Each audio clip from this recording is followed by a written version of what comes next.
Йыратывашы шмайялыман. Муза, иркан. Чаваш челги бурчухне, тынже путмейн. Кодаму мелис, истяму И туган тел, и матур тел, әткәм әнкәмнең теле.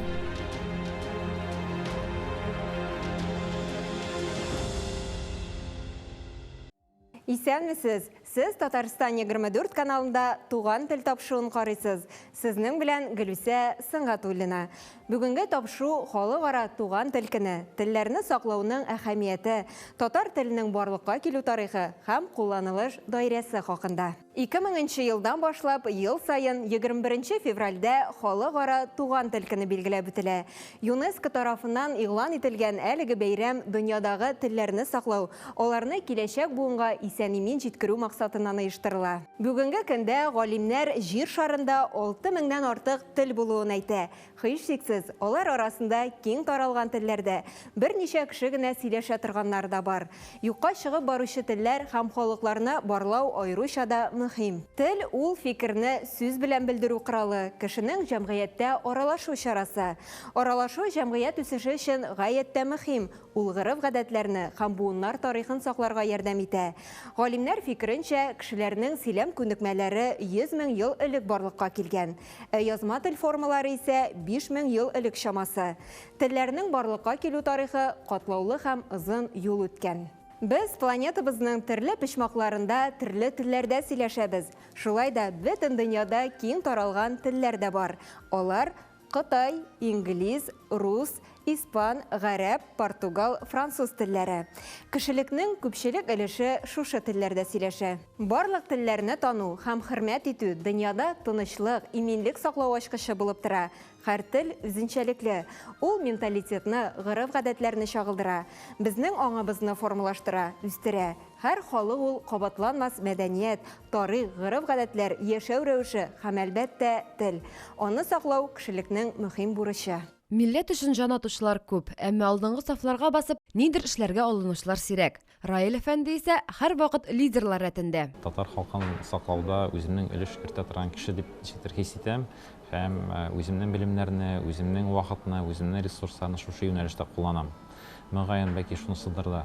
Әгәр дә кеше шушы максаты буенча алга бара икән һәм аны киләчәкне күрә икән, шушында менә татар интернеты шундый булачак, андай сайтлар булачак, шуңа кеше керәчәк, шуны караячак, шундый ресурслар була. Кешеләргә шундый файдалы, кызыклы проектлар барлыкка килә дип, аны күз алдына китереп һәм аны ясауда өлешемне кертәм икән.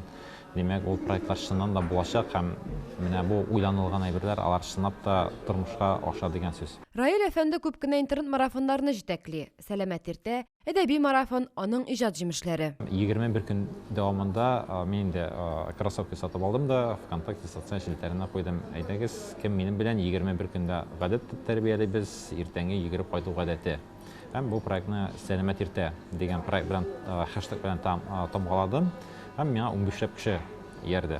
Һәм бу үзенә күрә бик күп резонанс алды. Хәзерге вакытта әлеге проект узган ел хәтта Татнефть хәйрия фондының грантына да лайык булды. Біз шушы проект саларында Сәламәт иртә финалистларына футболкалар, брендовый футболкалар ясатып, бейсболкалар алып, һәм аның әдәби сабантуй кысаларында финал йөгерүен уздырдык. Бик күңелле, бик матур чара булды. Әдәби марафон 30 кеше белән башланган булса, бүген аңарда меңәрләгән кеше катнаша икән. Татар телен саклый торган шундый ни проект бар дигәчтен уйланым да, әгәр дә без карыйбыз икән, менә без тел югала дибез, тел бетә дибез, балаларда бетә дибез.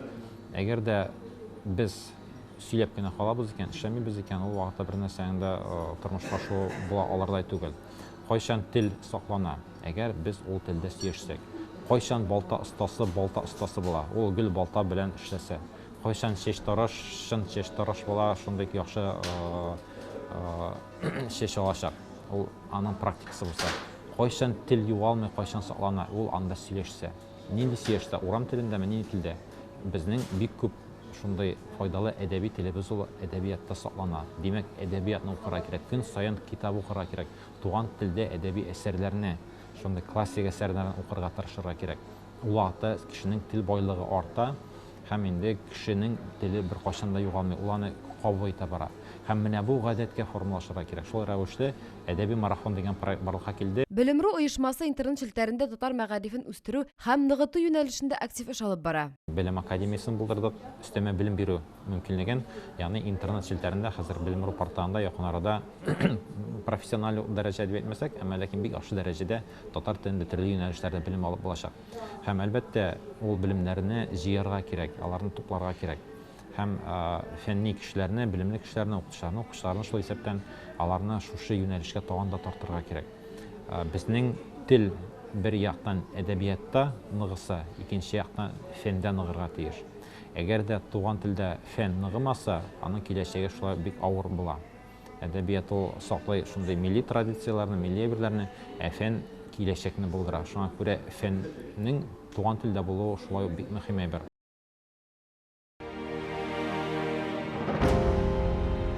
Хәзерге заманда күбебез ким дигәндә 2-3 телне камил белә. Әйтүебезчә, һәр халыкның теле үзенчәлекле. Күп телләр белү дөньяга карашны киңәйтә. Ләкин туган тел бер генә. Кеше иң беренче чиратта туган телен камил белергә тиеш. Чөнки үзеңнең телеңне, мәдәниятеңне, гырыф-гадәтләреңне белми торып, башкаларны аңлавы кыен. Безнең туган телебез татар теле. Телебезнең кулланылыш даирәсен киңәйтү, аны киләчәк буынга тапшыру безнең төп бурычыбыз. Татар теленең тамырлары шактый тирән. Хәзерге татар милли әдәби теленең лексик-фонетик нормалары нигездә урта диалекттан, морфологик нормалары мишәр диалектыннан. Синтаксик нормалары һәм стилистик эшкәртелеше иске татар язма әдәби теленнән килә. Тарих төпкеленә тирәнрәк төшсәк, иске татар әдәби теле иске төрки әдәби телгә, иске төрки әдәби тел исә борынгы төрки телгә барып тоташа. Борынгы төрки әдәби тел рун язмаларында сакланып калган. Хәзерге көнгә кадәр килеп җиткән мондый язма истәлекләренең иң борынгылары 5-6 гасырларга карый. Алар Орхон һәм Енисей елгалары буенда зур ташларга төшерелгән хәлдә табылганнар. Рун текстлары шулай ук металл һәм сөяк әйберләргә дә язылган. 8-9 гасырлардан башлап кәгазьгә теркәлгән текстларда очрый. Борынгы төрки әлифбасын төркиләр үзләре уйлап тапкан. Ул 60лап тамгадан тора. Текстлар уңнан сулга, өстән аска таба язылган. Борынгы төрки әдәби тел 5-10 йөзләр арасында кулланылган дип фаразлана. 10-15 йөзләрдә ислам дине тәэсирендә һәм гарәп графикасында язылган әсәрләрдә иске төрки әдәби тел кулланылган. Борынгы төрки әдәби тел һәм иске төрки әдәби тел хәзерге барлык төрки халыклар эчендә уртак санала. Һәр төрки халык бу телләрдә язылган әсәрләрне үзенеке дип өйрәнә. Чөнки әлеге әсәрләр язылган чорда әле төрки халыклар бер-берсеннән аерылып җитмәгән. Язма әдәби тел халыкның сөйләм теленнән ераклашкан булган. Уртак иске төрки әдәби тел лексикасы 60-80%-ка кадәр гарәп фарсы алмаларыннан торган. Алар барлык төркиләр өчен үзенә күрә интернациональ фонд хезмәтен үтәгәннәр. Шуңа күрә бу тел барлык төркиләргә дә бер үк дәрәҗәдә аңлашыла торган булган. Телгә мәхәббәт гаиләдә, әни кочагында тәрбияләнә дибез. Тәртип радиосы тарафыннан оештырылган әниләр марафоны да туган телне саклау өчен хезмәт итә. Әниләр марафоны ул инде татар дөньясы өчен бик кирәкле проект булып чыкты, ләкин башлаганда biz аның кадәр киң колач алыр дип уйламаган идек. Тәртип радиосында әниләр һәм бәбиләр дигән тапшыру бара бит. Шул тапшыруга анда төрле специалистлар чакырылалар инде. Анда табиблар да, дин белгечләре дә, психологлар да, гомумән татар гаиләсен ныгыта торган, гаиләдә яхшы атмосфера булдырырга ярдәм итә торган шәхесләр чакырыла иде инде. Ул тапшыруның безнең автор һәм алып баручысы Динара Әхмәт, журналист. Һәм без бер тирә ул тапшыруны эшләгәннән соң, 1 ел тирәседер инде, ул тапшыруга гына сыймыйбыз икән аңладык. Һәм ул вакытта менә Раил Гатауллин Мәлул аның марафоннар оештырган теге сәламәтлек марафоны, әдәби марафоннар оештырган вакыты һәм бик кызыгып Динараның шундый тәкъдиме булды. Әйдә, Ризаль апа, без дә шушы тапшырудан киңрәк җәелеп, интернет челтәрләрендә әниләр өчен марафон оештырыйк дигән тәкъдим. Мин моңа 5 куллап риза булдым инде. Һәм без 21 көн дәвамында бара торган марафонга темалар әзерләдек Динара белән бергәләп. Әлеге марафонда зур тизлекләр белән үсә. Быел инде биредә 900ләп әни катнашкан. Беренчесендә аның әлеге марафонның интернет челтәрендә безгә кушылгандыр 30лап кеше инде. Вакытта әз генә, әле алар теге марафоннар бик модага кирип киткән вакыт түгел, ләкин бу безнең марафонның ахыргы җиңү өлешенә 28 гаилә килеп җитте. Гаилә дим, чөнки монда без аны әниләр марафон дип, әниләр, яшь әниләр, бала белән өйдә утыручы әниләр өчен дип күбрәк эшләгән идек. Аннан анализлап карасаң, 28 гаилә дип әйтәм, чөнки әни үзе генә бу марафонда берничек тә катнаша алмый икән. Аның баласы юламасын өчен ул бу марафонга көн саен 21 көнгә 21 төрле темага язганда, андагы биремнәрне үтәгән вакытта аның гаиләдәге бер кешесе я баласын карап торырга тиеш, я үзе дә аның анда хәтта төрле видеолар төшереп куярга дигән көннәре дә бар иде, бишек җырлары җырлата торган көннәре бар иде. Монда бөтен гаилә катнашырга тиеш булып чыкты. Шулай итеп, безнең беренче марафонда, бу 19-нчы елда дип хәтерлим, 28 гаилә җиңеп, без аларны Олимп үзәгендә бик матур чара үткәреп, бүләкләү чаралары үткәреп, хәтта анда Австралиядән Финзиядә иң беренче мәртәбә журналист кыз шул вакытта катнашкан иде безнең марафонда. Гомумән, бу чараны үткәргәндә, йомаклау чарасын без аңладык.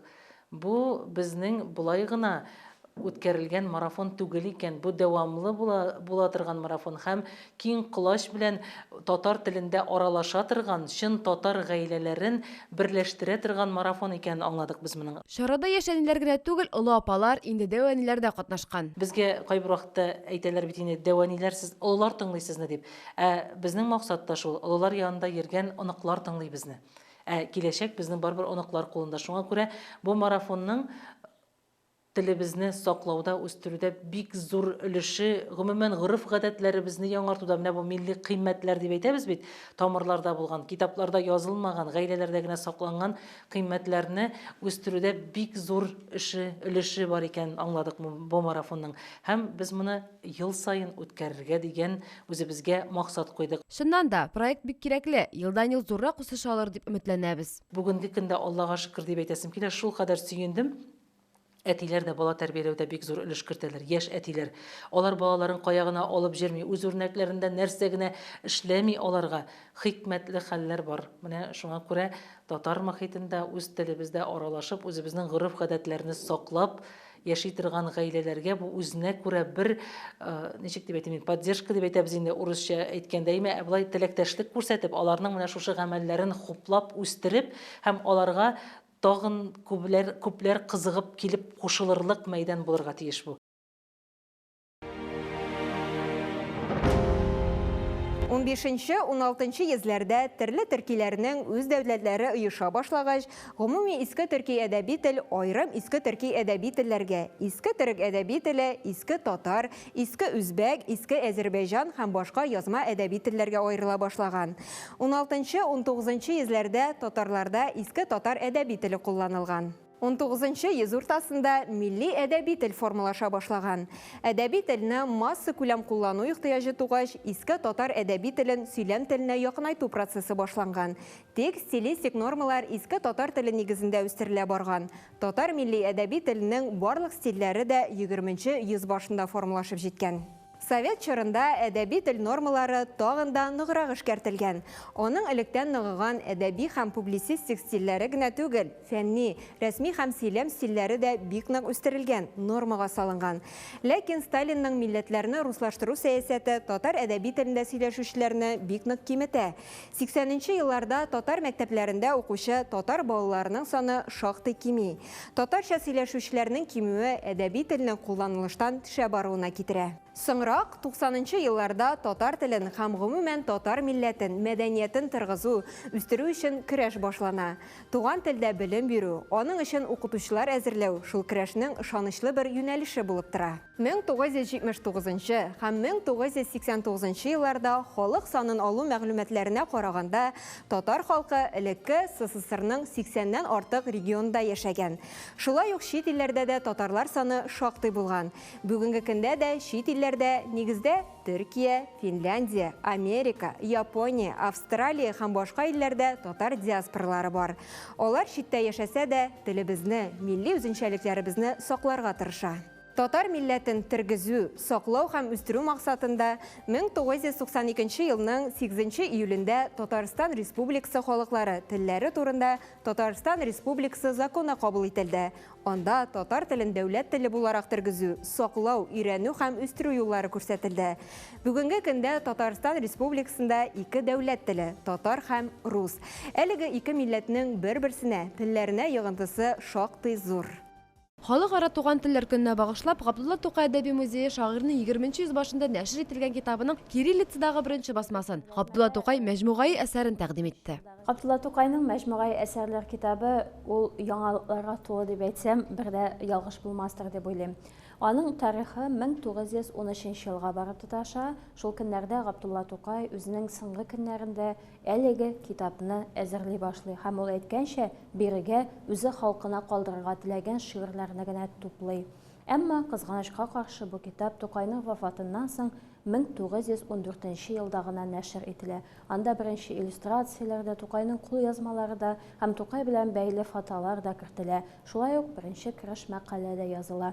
Ул кереш мәкаләдә инде Җамал Вәлди мәкаләсе була. Тукайның иҗатына, аның тормышына беренче фәнни караш.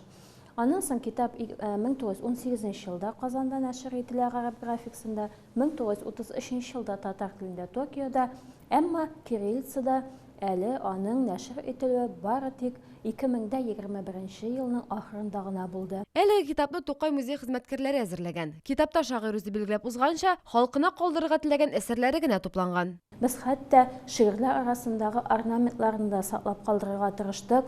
Халыкка тулысынча Тукай үзе сайлап калдырган, үзе әзерләгән шул мәҗмугай әсәрне җиткерергә теләдек. Һәм әлбәттә инде әлеге китапка кереш мәкалә язылды. Ул кереш мәкаләне төрле реклама текстлары белән дә күрсәтергә омтылдык. Чөнки 20нче гасыр башында Тукай китабы сатылганда, анда нинди генә реклама текстлары булмый. Мәсәлән, һәр өйдә булырга тиешле китап, һәм ничә сумнан сатылган ул китап. Мәсәлән, ул 5 төрле бәядән чыгарылган кәгазьнең сыйфатына карап, һәрбер өйгә барып җитәрлек, менә шунда һәрбер кешенең сатып алу мөмкинлеге булсын өчен шулай эшләнгән. Һәм инде менә шунда китап әзерләнгәннән соң, бөтен иллюстрацияләрне, бөтен төзелешен саклаганнан соң, без үзебезнең укучыларыбызга менә шундый бик саулы гына чыккан Татарстан китап нәшриятендә басылган китапны тәкъдим итә алабыз. Китапның искәрмәләр, аңлатмалар бүлеге дә шактый кызыклы. Әсәрләрнең язылу вакытлары, кайбер сүзләргә искәрмәләр дә күрсәтелгән. Шуннан да бу китапны әзерләү миңа бер дулкынландыргыч вакыйга булды. Аның эшләнеше 2019 елга барып тоташадыр башлангычы.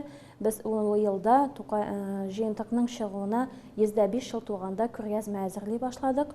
Габдулла Тукай әдәби музеебызда анда инде аерым битләре тәкъдим ителгән иде. Аннан соң фәнни эшләнеше бүгенге көндә һәм кириллицада басылган нөсхәсе булмавын исәптә тотып инде менә без гарәп графикасынан кириллицага күчереп фәнни анализ ясап, шунда китап рәвешендә тәкъдим итә алдык. Мин шуннан да куанам, чөнки Тукай әйткәнчә, миндә тагын бер кат кабатлыйм, биредә аның үзе сайлап калдырган, халкына калдырырга теләгән шигырьләре генә, кайсы бер шигырьләренә үзгәрешләр кертелгән.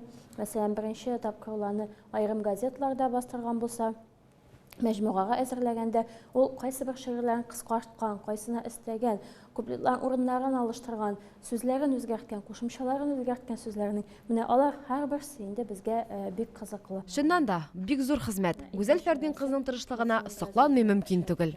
Китапның без тәкъдим итү кичәсен халыкара туган телләр көненә багышлап оештырдык. Бу әлбәттә бик мөһим, чөнки безнең туган телебез ул Тукай теле. Һәм без татар телендә сөйләшеп, әле менә бу җыентыкка Тукайның туган тел шигыре дә кертелгән. Үзебезнең балаларыбызга да үзебезнең телебезне шулай саклап калып, аларның аралашуын тәэмин итәргә тиеш булабыз.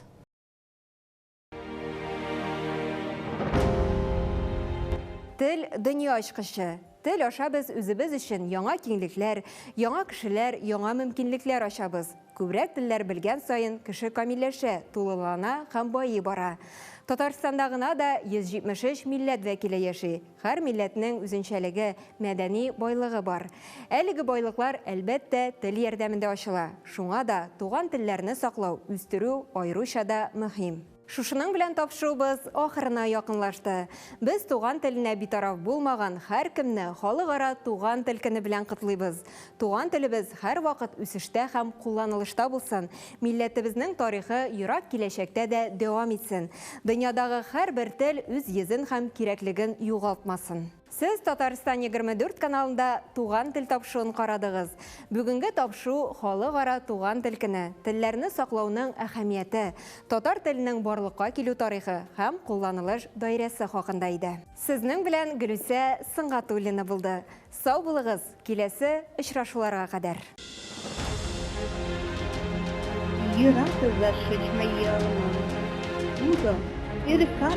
Чаваш челги бурчухне тынже путмейді. Куда мумелис, истяму И туган тел, и матур тел, әткәм әнкәмнең теле.